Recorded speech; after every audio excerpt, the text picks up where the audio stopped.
नमस्कार दोस्तों। आज की कहानी है मन का बुढ़ापा। जब से शादी करके प्रतिभा अपने ससुराल आई थी, तब से अपनी सासू माँ सरस्वती जी को बीमार ही देखा था। सरस्वती जी किसी न किसी तकलीफ में हमेशा रहती। सरस्वती जी ने इसलिए अपने बेटे पवन की शादी भी जल्दी कर दी थी।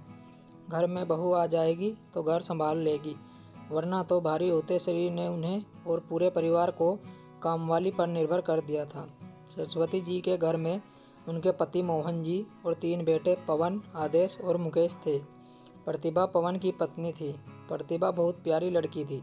बहू बनकर आते ही घर की सारी जिम्मेदारी उठा ली। ससुराल में सबका स्वभाव बहुत अच्छा था, बस कमी थी तो उन्हें बहुत आलस आता था। ससुर और पति तो ठीक थे, पर देवर और सास स्वभाव से बहुत आलसी थे। साथ ही खाने में भी उनको तेज मसाले वाला खाना ही चाहिए होता, जिसका असर भी उनके ऊपर दिखता था। बहुत ज़्यादा वजन से वो उम्र से ज़्यादा बड़े दिखते थे।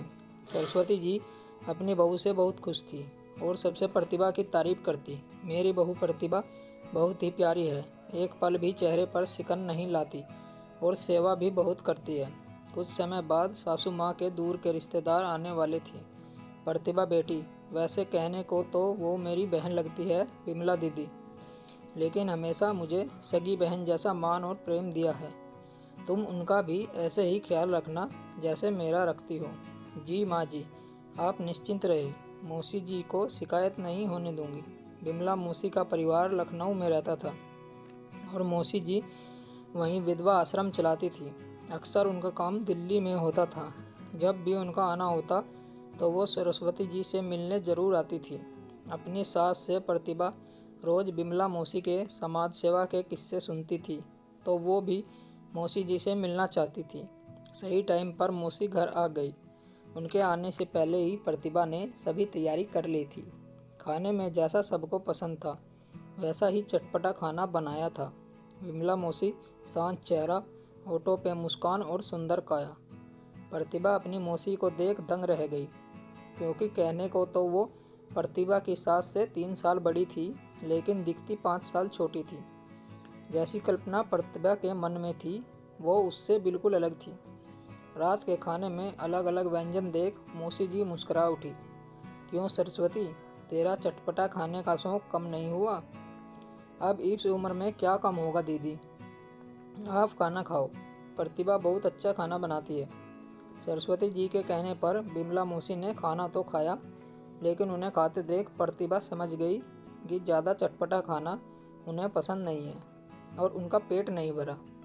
रात को सोने से पहले प्रतिभा मौसी जी को दूध देने आई तो मौसी जी मुस्कुराते हुए बोली, बेटा मेरे लिए परेशान होने की ज़रूरत नहीं है, मैं बहुत सादा खाना खाती हूँ।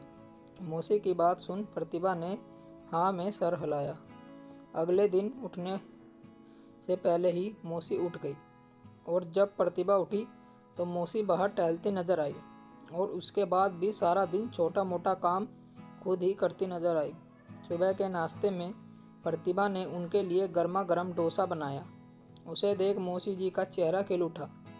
बिमला मौसी 3 दिन रुकी और हमेशा प्रतिभा उन्हें सुबह शाम योगा करते देखती। मौसी जी सादा खाना खाती और अपना सारा काम खुद करती।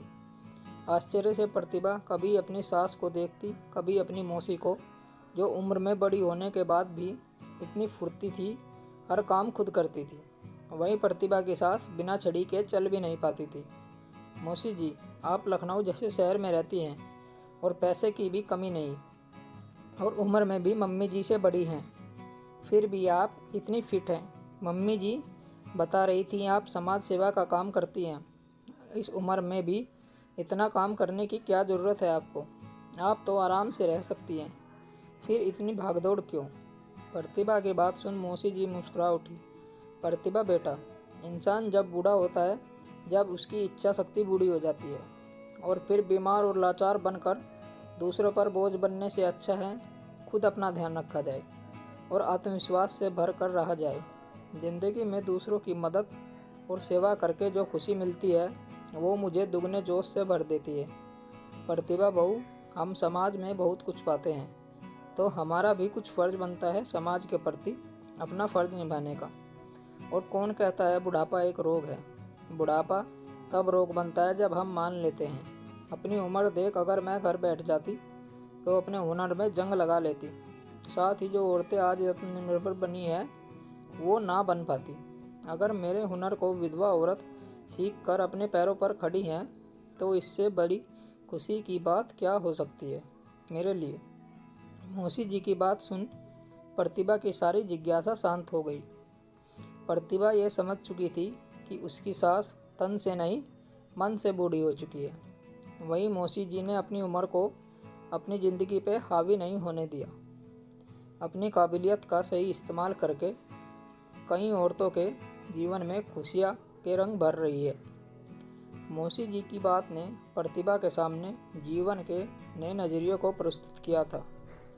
दोस्तों, अगर ये कहानी आपको थोड़ी भी अच्छी लगी हो तो प्लीज़ वीडियो को लाइक और चैनल को सब्सक्राइब ज़रूर करें।